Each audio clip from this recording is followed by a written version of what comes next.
Hi అండి. నమస్కారం అండి. జగన్మోహన్ రెడ్డికి బిగ్ షాక్. విజయసాయి రెడ్డి పార్టీలో ఇప్పటివరకు A2గా ఉన్నాడు. A2 అంటే పార్టీలో రెండో నాయకుడిగా ఉన్నాడు. జగన్మోహన్ రెడ్డి కేసుల్లో కూడా A2గా ఉన్నాడు. ఇప్పుడు జగన్మోహన్ రెడ్డిని వదిలిపెట్టి బీజేపీలోకి వెళ్ళిపోతున్నాడు విజయసాయి రెడ్డి. ఇందులో ఏమన్నా జగన్మోహన్ రెడ్డి మీద కోపంతో వెళ్తున్నాడా?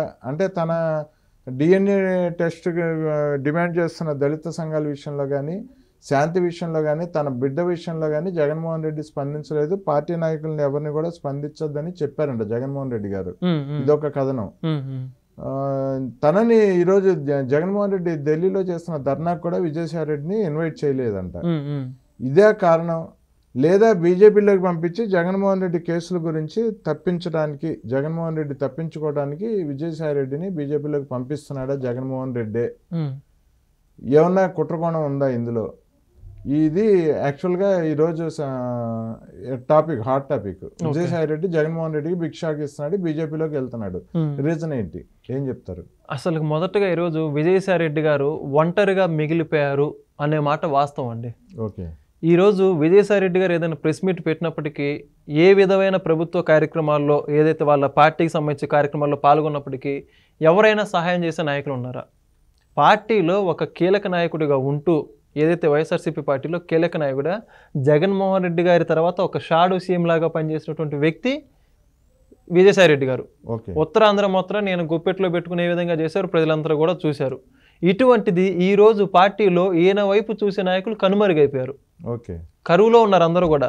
ఎవరు చెట్టుకొకళ్ళు పుట్టుకొకళ్ళు వెళ్ళిపోయారు. ఈయన పరిస్థితి ఏంటనేది ఇప్పుడు క్వశ్చన్ మార్క్ అండి. ప్రధానంగా ఇప్పుడు విజయసాయి రెడ్డి గారి పేరు ఎందుకు వినిపిస్తుంది ఈరోజు?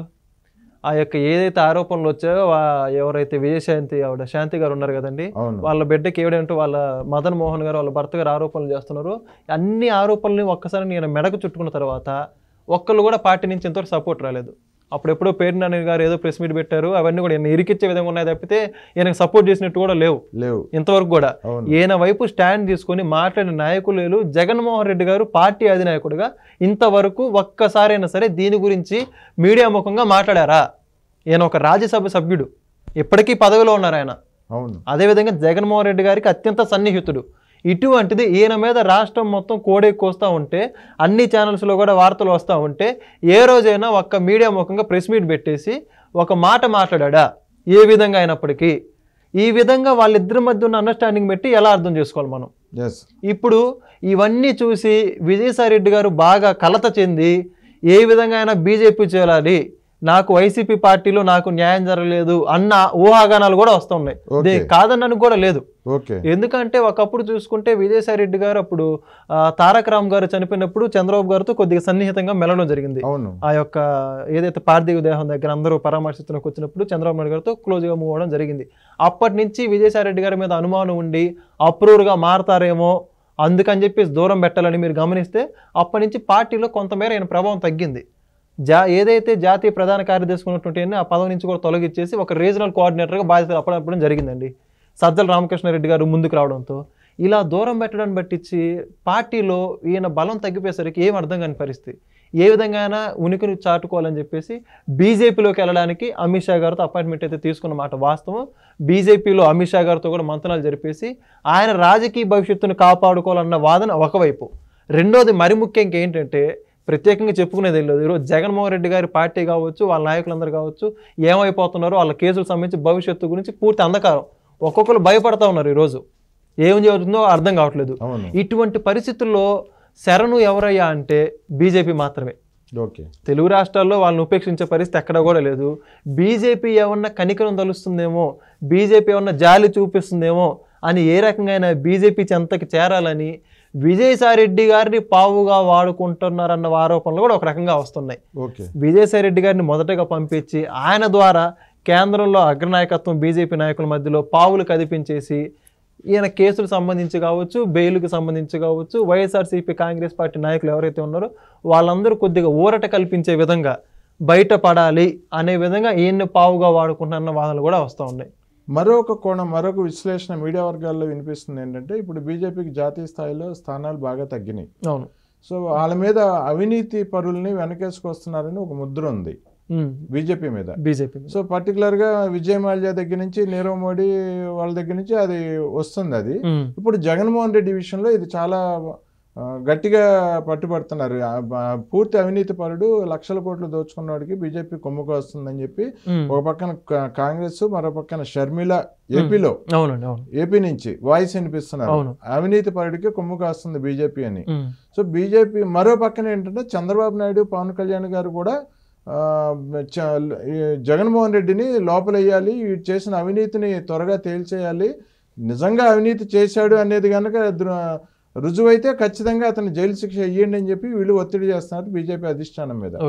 సో ఇవన్నిటిని కంక్లూషన్కి తీసుకొని బీజేపీ కూడా జగన్మోహన్ రెడ్డిని కేసులను త్వరితగతిన తేల్చి, వివేకానంద గారి హత్య కేసు కూడా చంద్రబాబు నాయుడు గారు ఎన్నికలకు ముందు బీజేపీ దగ్గర మాట తీసుకున్నారు, ఈ హత్య కేసు కూడా తేల్చేయాలి త్వరగానే. సో ఈ హత్య కేసు కానీ జగన్మోహన్ రెడ్డి గారి అవినీతి కేసుల్లో కానీ జగన్మోహన్ రెడ్డి గారిని లోపల వేస్తే A2 మరి నిందితుడు విజయసాయి రెడ్డి కాబట్టి విజయసాయి రెడ్డి బీజేపీ పంచన జరిగి అప్రూవర్గా మారి జగన్మోహన్ రెడ్డిని పూర్తిగా ఇరికించి జగన్మోహన్ రెడ్డిని లోపలించే అవకాశం ఉందని మీడియా వర్గాల్లో వినిపిస్తుంది. దీన్ని బట్టి ఏం చెప్తారు? ఒకటి, బీజేపీ పార్టీ ఏదైతే అవినీతి పరులకి అండగా ఉందన్న మాట కొద్ది విషయాలు అవాస్తవం చెప్పుకోవాలండి. ఈరోజు బీజేపీ పార్టీ కూడా తన ఉనికిని చాటు పెట్టుకోవడానికి కొంతమందిని వేరుపరచడం కూడా జరిగింది. ఈరోజు జగన్మోహన్ రెడ్డి గారి కేసులు చూస్తే తెలంగాణ హైకోర్టు కూడా ఆల్రెడీ తీర్పు కూడా ప్రకటించడం జరిగిందండి. త్వరితగతిన ప్రతిరోజు కూడా విచారణ చేపట్టండి అని చెప్పేసి. ఇవన్నీ దేనికి సంకేతాలు? జగన్మోహన్ రెడ్డి గారు చేసిన పాపాలు అన్ని ఇన్ని కాదని చెప్పుకోవడానికి. అవన్నీ కూడా ఈరోజు మితిమీరిపోయాయి. ఆర్థిక కేసులు చూసుకుంటే సిబిఐ కావచ్చు, ఈడీ కావచ్చు, ఎన్ఐఏ, ఇవన్నీ కూడా 33 కేసుల పైగా అవి ఒక విషయం. అధికారంలోకి వచ్చిన తర్వాత గత 5 సంవత్సరాల్లో ఈ యొక్క బాబాయ్ హత్య కేసు కావచ్చు, రాష్ట్రంలో జరిగిన కుంభకోణాల కేసులు కావచ్చు, దేశవ్యాప్తంగా లిక్కర్ స్కామ్ లో కూడా బయట దొరికినటువంటి వ్యక్తులు ఎవరండి? వైఎస్ఆర్సీపీ పార్టీ వ్యక్తులు కదా. విజయసాయి రెడ్డి గారి మేనల్లుడు వీళ్ళందరూ కదా, శరత్చంద్రారెడ్డి, ఆంధ్ర క్రికెట్ అసోసియేషన్, వీళ్ళందరూ కూడా ఎన్నో కుంభకోణాలు బయటపడ్డాయి. ఇప్పటికీ ఉపేక్షించే పరిస్థితి లేదు. ఎప్పటికైనా కూడా ప్రతి పార్టీ కూడా భవిష్యత్తును చూసుకొని కొద్దిమేర లిమిట్స్ కూడా ఉంటాయండి. కానీ వైఎస్ఆర్సీపీ పార్టీ అవన్నీ కూడా దాటిపోయింది. ఒక స్థానిక పార్టీ అయ్యుండి దేశవ్యాప్తంగా ఎన్నో కుంభకోణాల్లో ప్రధాన ముద్దాయిలుగా ప్రతి చోట ఏ ఆనవాళ్ళు దొరికినా, గంజాయి కేసులు కావచ్చు, దేశవ్యాప్తంగా ఒక మూలాలు వైఎస్ఆర్సీపీ పార్టీలో ఉండడం జరిగింది. అదేవిధంగా మద్యం కావచ్చు, దేశంలో జరిగితే ఇక్కడ కూడా ఆనవాళ్ళు ఉండడం జరిగింది. ప్రతి దాంట్లో ఇంత ఇన్వాల్వ్ ఉంటే బీజేపీ ఎందుకు ఉపేక్షిస్తుంది? ఇప్పటికైనా స్థాయి మించిపోయింది, ఇంకా ఉపేక్షించే పరిస్థితి లేదు. ఎట్ ది సేమ్ టైం కూటమిలో భాగంగా ఉన్నటువంటి చంద్రబాబు నాయుడు గారు, పవన్ కళ్యాణ్ గారు బీజేపీ మీద ఒత్తిడి తెస్తూ ఉన్నారు.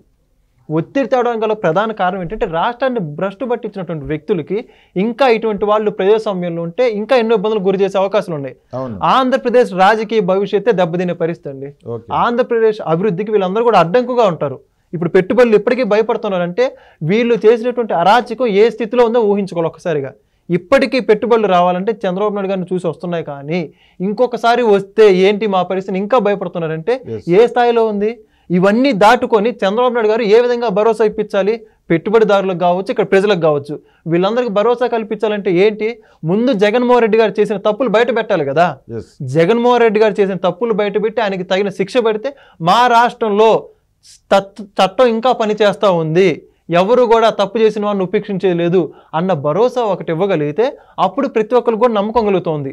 ఆంధ్రప్రదేశ్ రాష్ట్రంలో నీతి నిజాయితీలు ఉన్నాయి, తప్పు చేసిన వాళ్ళందరూ జైళ్ళల్లో ఉన్నారు, ఇంకా నిర్భయంగా నిస్వేచ్ఛగా మేము ఏదైతే ఉందో పెట్టుబడులు పెట్టుకోవచ్చు, పరిశ్రమలు పెట్టుకోవచ్చు అన్న భరోసా వాళ్ళకు వస్తుంది. ఆంధ్రప్రదేశ్ రాష్ట్ర అభివృద్ధికి కేంద్రం కూడా ఎంతో సహాయం చేస్తుందని నిన్న కూడా చూడడం జరిగింది. 15,000 కోట్ల పెట్టుబడులు కావచ్చు, పోలవరంకి సంబంధించి నిధులు సమకూర్చడం కావచ్చు, వీటన్నిటిలో భాగంగా జగన్మోహన్ రెడ్డి గారి అరెస్ట్ కూడా ఉండవచ్చు అని అనుకోవచ్చు. ఎందుకంటే ఆంధ్రప్రదేశ్ అభివృద్ధికి సంబంధించినటువంటి విషయం అదంతా కూడా. ఇప్పుడు జగన్మోహన్ రెడ్డి అవినీతి పరుడని జగన్మోహన్ రెడ్డిని అరెస్ట్ చేస్తారు, తనతో పాటు నన్ను కూడా అరెస్ట్ చేస్తారేమోనని విజయసాయి రెడ్డి బీజేపీలోకి వెళ్ళాలనుకుంటున్నారు. సో అమిత్ షాని నిన్న అపాయింట్మెంట్ తీసి 20 నిమిషాలు కలవటం, మాట్లాడటం కూడా జరిగింది.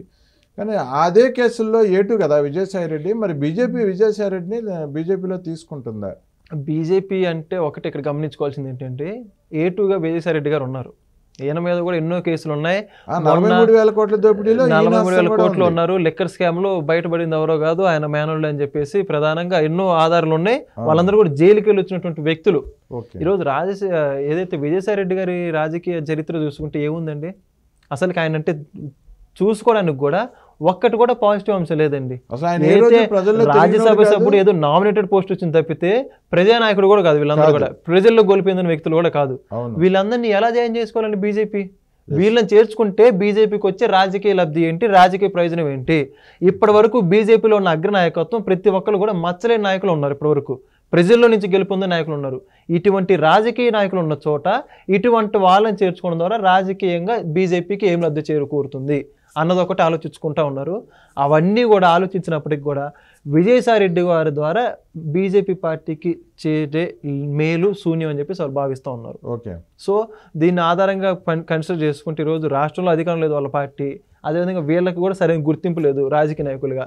ఈరోజు ఢిల్లీలో వాళ్ళకి ఏం గుర్తింపు అండి? రాజ్యసభ సభ్యులుగా ఉన్నప్పటికీ కూడా ఢిల్లీలో వాళ్ళు చేసినటువంటి ప్రయోజనాలు ఏంటి, గతంలో పార్లమెంట్లో వాళ్ళు ఏమేమి పోరాటాలు చేశారు అవన్నీ కూడా గమనించుకుంటారు కదా. వాళ్ళలో నేర్పరితనం ఏంటి, రాజకీయంగా వాళ్ళకున్న అవగాహన ఏంటి, రాష్ట్ర సమస్యల మీద వాళ్ళు ఎన్నిసార్లు పోరాటాలు చేశారు, ఏ కార్యక్రమాల్లో ఉన్నారు, అసలు వాళ్ళు ఏం చరిత్ర ఉంది వాళ్ళకి, ఇవన్నీ కన్సిడర్ చేసుకుంటే వాళ్ళు ఏ రకంగా మేలు చేకూరుతుంది. సో దానివన్నీ దృష్టిలో పెట్టుకొని బీజేపీ కూడా చేర్చుకోబోదు అన్న ఊహాగానాలు కూడా వస్తున్నాయి. చూడాలి ఇంకా బీజేపీ నాయకత్వం ఏ నిర్ణయం తీసుకుంటా ఉందో. చూడండి, ఒక పక్కన జగన్మోహన్ రెడ్డి, మరో పక్కన విజయసాయి రెడ్డి, ఇద్దరి బతుకు, ఇద్దరి పరిస్థితి అగమ్యగోచరం అయిపోయింది. ఇద్దరు వాళ్ళ ముందు ఫ్యూచర్ ఏంటో వాళ్ళకి అర్థం కాని పరిస్థితి, అసలు అడుగులు ఎటేయాలి, ఏం చేయాలని కూడా తెలియని పరిస్థితి. సో అరాచక పాలన చేసిన ఏ నాయకుడికైనా ఇదే గతి పడుతుంది. సో చూద్దామండి ముందు రోజుల్లో వీళ్ళిద్దరి పరిస్థితి ఎన్ని వింత పరిణామాలకి దారి చేస్తాయో. ఓకే అండి, ధన్యవాదాలండి. ధన్యవాదాలు.